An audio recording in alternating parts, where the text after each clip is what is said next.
Hi, everyone, and welcome to my tech talk. My name is Razeen. I'm a grad and DevOps engineer for Standard Bank Mobile.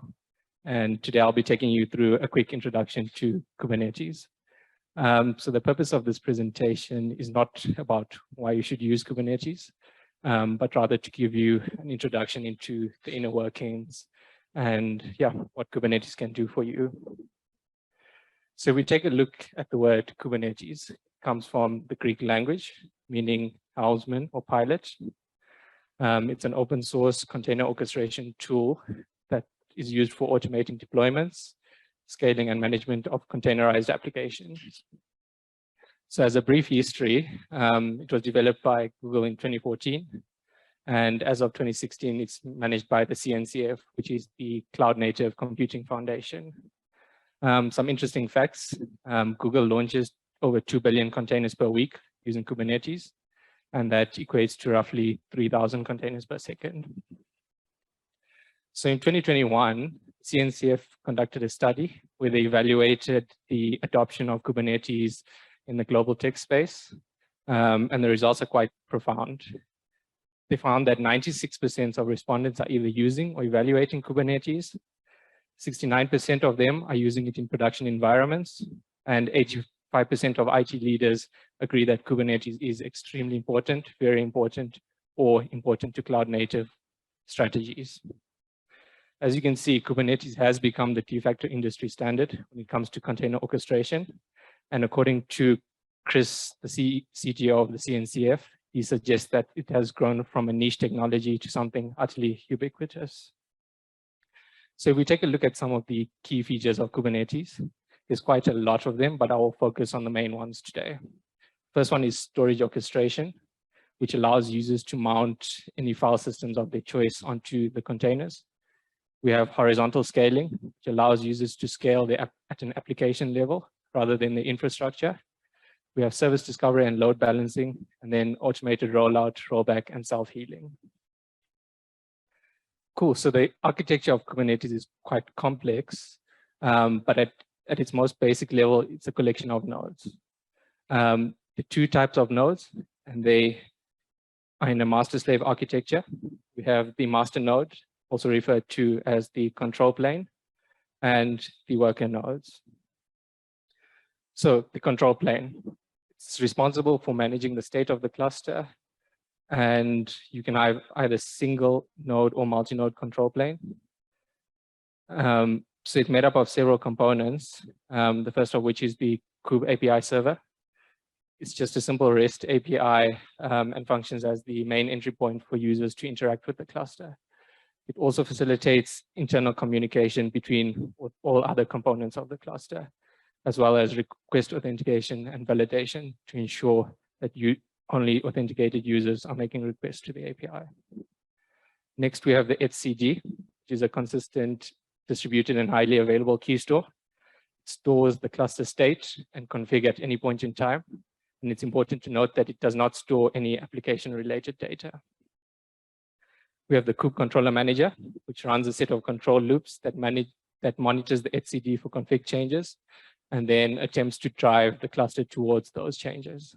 And lastly, we have the Kube scheduler, which matches new containers to available nodes based on resource requirements and user-defined constraints, such as affinities. It also has the ability to track the resource capacity on the nodes to ensure that workloads are not scheduled in excess of the available resources. And it only chooses a node and does not start the containers. So moving over to the worker nodes, these are actually responsible for running application workloads. They can be physical or virtual machines, and each of them must have 3 processes running on them. The first of which is the kubelet, which manages the state of the node. It takes care of things such as starting, stopping, and maintaining workloads on the node, and also announcing the node's existence to the API server upon joining the cluster. Next, we have the container runtime, which is responsible for running containers. Typically, we have stuff like Docker or Containerd, which will actually run the containers for us. And lastly, we have the Kube proxy, which acts as a proxy and a network load balancer.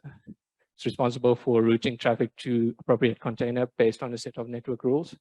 and also facilitating internal communication between pods.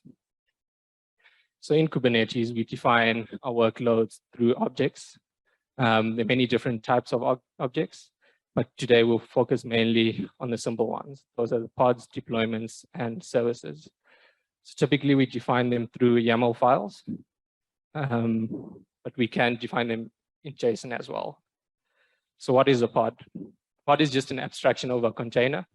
A pod can run one or more containers, but it's always best practice to have a single container per pod. Each pod gets assigned an ephemeral IP address, either public or private, and that's just a temporary IP address that changes based on the life cycle of the pod. Next, we have a deployment, which is a blueprint for a pod. This is where we specify information like the container image, how many pods we want to run, and any environment variables that we want to mount into the container.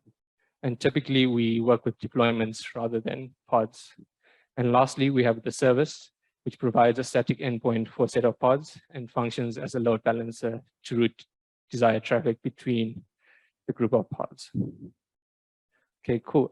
So next we'll move on to a demo.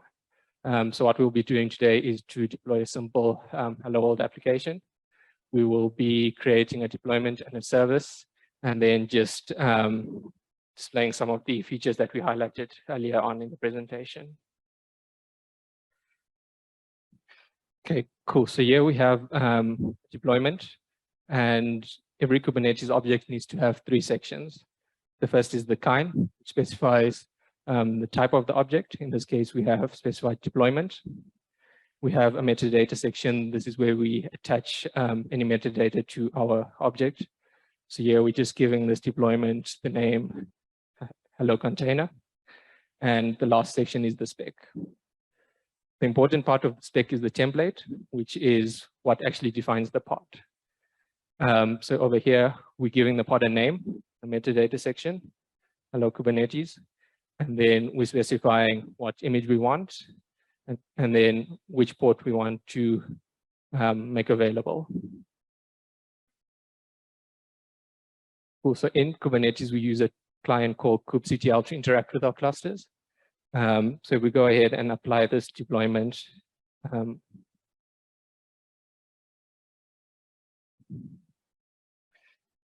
Cool, so we applied the deployment, and then Kubernetes went ahead and created those pods for us. So earlier on, I spoke about horizontal scaling. So what we can do is, in our deployment, we can actually increase this to 3.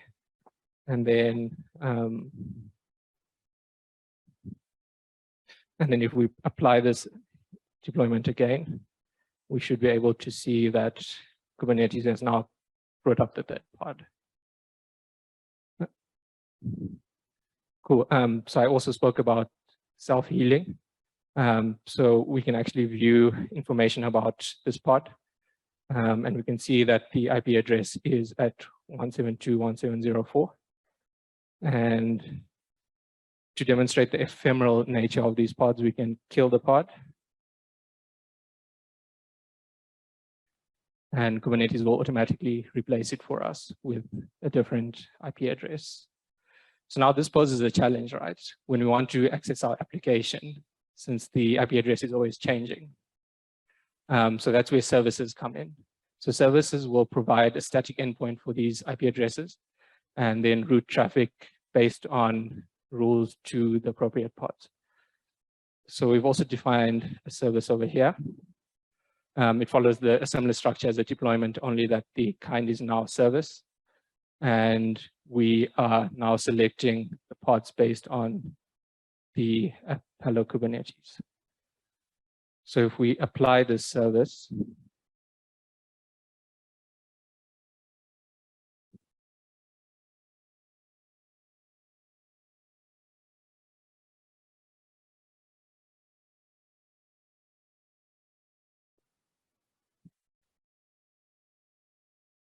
Kubernetes will then create a service for us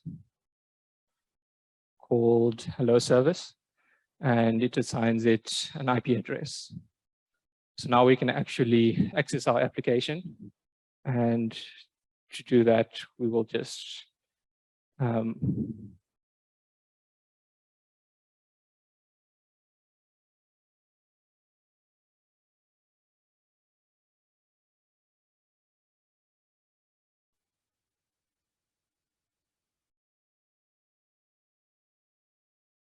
cool. So now we can access our application through our service.